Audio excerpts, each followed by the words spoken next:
पहलगाममध्ये झालेल्या हल्ल्यासंदर्भात मोठा खुलासा। हल्ल्यामध्ये दहशतवादी फारूक अहमदचा सहभाग उघड। फारूक अहमद हा लष्कर-ए-तोयबाचा टॉप कमांडर। पाकिस्तानकडे अणुबॉम्ब हल्ल्याच्या आधी शत्रू 10 वेळा विचार करेल। नवाज शरीफ यांची मुलगी मरियम नवाज यांची दरपोक्ती। मरियम नवाज या पाकिस्तानातल्या पंजाब प्रांताच्या मुख्यमंत्री, तर आमच्याकडे तुमच्या आधीपासूनच अणुबॉम्ब। फारूक अब्दुल्लांचं जोरदार प्रत्युत्तर। पाकिस्तानच्या माहिती आणि प्रसारण मंत्र्यांची मध्यरात्री पत्रकार परिषद। पुढच्या 24 ते 36 तासांमध्ये भारत हल्ला करू शकतो, पाकचा मंत्री अताउल्ला तरारचा मोठा दावा।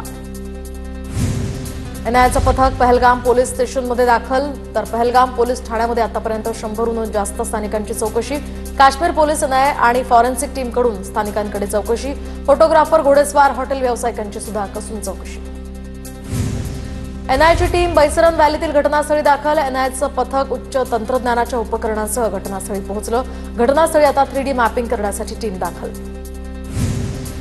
ब्रिटिश खासदार बॉब ब्लॅकमॅन यांच्याकडून आता दहशतवादी हल्ल्याचा निषेध। दहशतवाद संपवण्यासाठी भारताला पाठिंबा देण्याचं आवाहन। पहलगाममधील हल्ला सुनियोजित आणि समन्वयित असल्याची ब्लॅकमॅन यांची प्रतिक्रिया।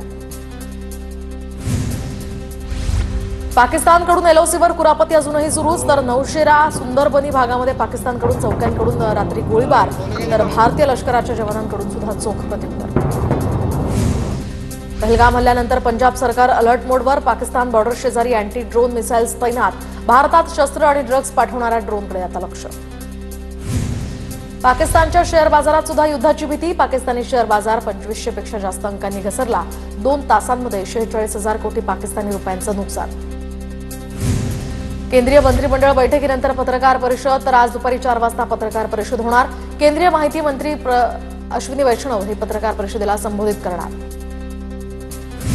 पंतप्रधान नरेंद्र मोदी उद्या मुंबई दौऱ्यावर। बीकेसीमधील वेव्ज परिषदेचं मोदींच्या हस्ते उद्घाटन, तर 1 ते 4 मे दरम्यान वर्ल्ड ऑडिओ व्हिज्युअल एंटरटेनमेंट समिटचा हा कार्यक्रम होणार। पहलगाम हल्ल्याला 24 तासांमध्ये उत्तर दिलं पाहिजे होतं। 27 युट्यूब चॅनल्स बंद केली, ही कसली कारवाई? पंतप्रधान यांनी गृह खात्यावर कारवाई केली पाहिजे। पहलगाम हल्ल्यावरून संजय राऊत यांचा पंतप्रधान मोदींवर निशाणा। पंतप्रधानांनी अमित शहांचा राजीनामा घेतला पाहिजे, या संदर्भात सुद्धा वक्तव्य करण्यात आलेलं आहे। दरम्यान या संदर्भात राऊतांचं वक्तव्य।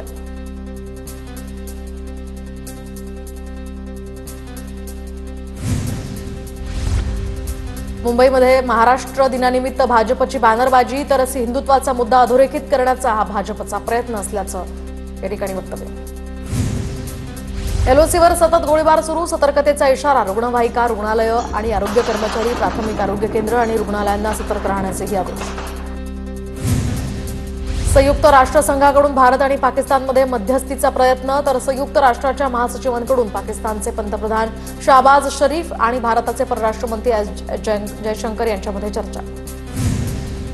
पाकिस्ताननं भारतासाठी हवाई सीमा बंद केल्याचा पाकिस्तानलाच फटका बसणार। हवाई प्रवास शुल्काचा स्रोत बंद, दररोज $7 लाख यामुळे नुकसान।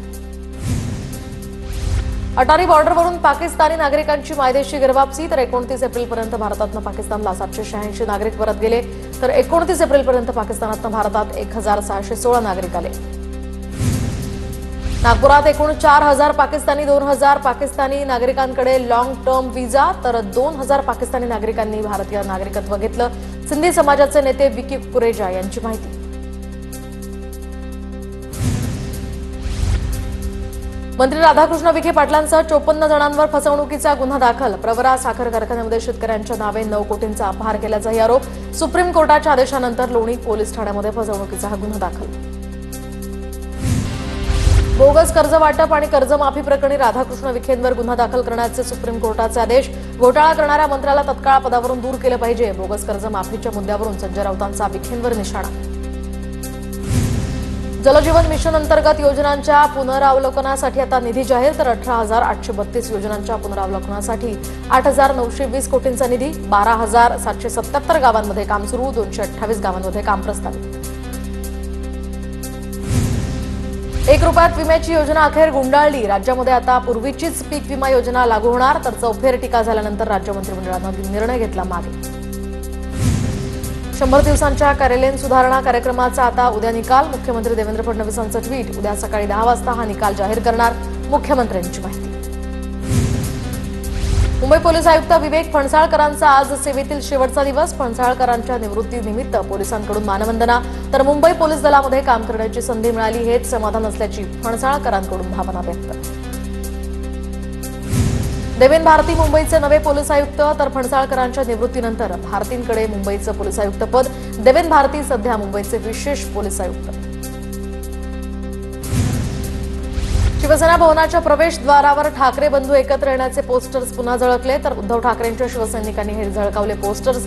पोस्टरवर उद्धव ठाकरे, राज ठाकरे यांच्यासह बाळासाहेबांचे फोटो. भाजपच्या मनमाड शहराध्यक्षपदी संदीप नरवडेंची फेरनिवड, तर नरवडेंकडून महापुरुषांच्या पुतळ्यांना अभिवादन. कार्यकर्त्यांकडूनही ढोल ताशाच्या गजरात आणि फटाक्यांची आतषबाजी करत जल्लोष. एसटी महामंडळातील कर्मचाऱ्यांच्या बदल्या आता ऑनलाईन होणार. एसटी महामंडळाच्या नव्या पोर्टलची चाचणी सुरू. पोर्टलच्या माध्यमातून ऑनलाईन बदल्या करण्यात येणार. रुपया 19 पैशांनी घसरून 85.15 प्रति डॉलर, तर डॉलरच्या वाढत्या मागणीमुळे स्थानिक चलनावर हा दबाव. 6 प्रमुख चलनांच्या तुलनेमध्ये अमेरिकन डॉलर निर्देशांक हा 0.11% वाढून 99.34 वर पोहोचला. आदिवासी समाजाप्रमाणे गोवारी समाजाला मिळणार सुविधा. ओबीसी मंत्री अतुल सावेंचा मोठा निर्णय. 6000 विद्यार्थ्यांना इंग्रजी माध्यमांमध्ये प्रवेश देणार. निवासी शाळांमध्ये 1ली ते 12वी पर्यंत शिक्षणही देणार. स्पर्धा परीक्षा, सैन्य भरतीसाठी आता मूलभूत प्रशिक्षण दिलं जाणार. 29 ऑगस्टला मुंबईमध्ये आंदोलनासाठी जाणार. मुंबईमध्ये आमरण उपोषण होणार. मनोज जरांगेंची माहिती. शिवसेना नेते राहुल कनाल यांनी घेतली सीपी राधाकृष्णन यांची भेट. तुर्की देशानं पाकिस्तानला शस्त्र पुरवठा केल्यासंदर्भात राज्यपालांना पत्र दिलं. तुर्कीसोबतचे पर्यटन आणि द्विपक्षीय संबंध बंद करण्याची राहुल कनाल यांची मागणी. आयएएस अधिकारी सुजाता चतुर्वेदींची यूपीएससी सदस्यपदी निवड, तर यापूर्वी सुजाता चतुर्वेदी यांनी क्रीडा मंत्रालयाच्या सचिव म्हणून सुद्धा काम पाहिलंय. साताऱ्याच्या माहुलीमध्ये महाराणी ताराराणी यांचं भव्य स्मारक उभारण्याचा शिवेंद्रराजे भोसले यांचा निर्णय. जिल्हाधिकारी कार्यालयामधील बैठकीत समाधी स्थळांचा जीर्णोद्धार करण्याचाही निर्णय. शिवेंद्रराजे भोसले यांनी पर्यटनाच्या दृष्टीनं विविध उपाययोजनांसंदर्भात घेतली आढावा बैठक. अक्षय तृतीयेच्या मुहूर्तावर रत्नागिरीच्या गणपतीपुळेमधील गणपतीला हापूस आंब्याची आरास, तर नागरिकांची दर्शनासाठी या ठिकाणी मोठी गर्दी. अक्षय तृतीयेनिमित्त कोल्हापुराची वाहन खरेदीला पसंती, तर शोरूम बाहेर गाडी घेण्यासाठी नागरिकांची लगबग.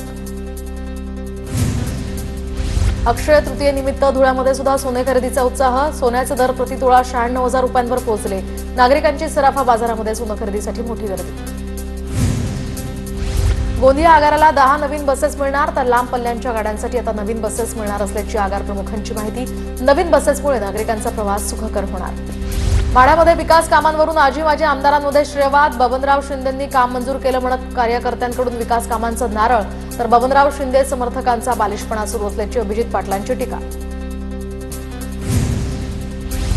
पुण्यातील बीजे वैद्यकीय महाविद्यालय रॅगिंग प्रकरणी मंत्रालयातनं ससूनला कारवाईसाठी मेलवर सूचना. ससूनच्या अधिष्ठातांनी अँटी रॅगिंग समितीची बैठक घेतली. नर्स आणि विद्यार्थी यांची चौकशी. 3 विद्यार्थ्यांवर निलंबनाची कारवाई. छत्रपती संभाजीनगर शहरातील सर्वात मोठ्या घाटी रुग्णालयाला पाणी टंचाईचा मोठा फटका. घाटी रुग्णालयामध्ये प्रशासनाच्या वतीनं पाण्याची सुविधा करून देण्यात न आल्यामुळे नागरिकांना पाणी विकत घ्यावं लागतंय. लातूरमध्ये अवकाळी पावसामुळे केळीच्या बागेचं नुकसान. 2000 झाडं वादळी वाऱ्यामुळे पडली. प्रशासनानं नुकसान भरपाई देण्याची नागरिकांची मागणी. गोंदिया जिल्ह्यातील कृषी विभाग खरीप हंगामासाठी सज्ज. 2,18,000 हेक्टरवर भात पिकासाठी कृषी विभागाचं नियोजन. नागपुरात एका कुख्यात आरोपीला 32 ग्रॅम एमडीसह अटक. आरोपींकडनं 3 लाखांचा मुद्देमालही जप्त. शेख नजीर असं आरोपीचं नाव, तर एका आरोपीला पोलिसांकडून या ठिकाणी अटक करण्यात आल्याची माहिती. कल्याण पश्चिमेकडील बिर्ला कॉलेज जवळ एसटी बसनं दुचाकीस्वाराला चिरडलं. अपघातात दुचाकीस्वार तरुणाचा जागीच मृत्यू. पोलिसांनी एसटी बस चालकाला ताब्यात घेतलं. जळगावच्या चाळीसगावच्या वाघळीमध्ये शॉर्ट सर्किटमुळे शेतातील मका आणि ठिबक जळून खाक. महसूल प्रशासनाकडून पंचनामा. नुकसान भरपाई देण्याची शेतकऱ्याची मागणी. जळगावच्या भुसावळमध्ये वृक्षांना आग लागल्याची घटना, तर तापमान वाढीमुळे झाडांना आग लागल्याचा अंदाज. आगीवर नियंत्रण मिळवण्यात अग्निशमन दलाला यश. जळगाव जिल्ह्यामध्ये सध्या तापमानाचा पारा 45 अंशांवर पोहोचला। तापमानाचा वाहन चालकांना मोठा त्रास, नागरिक सध्या उष्णतेनं हैराण।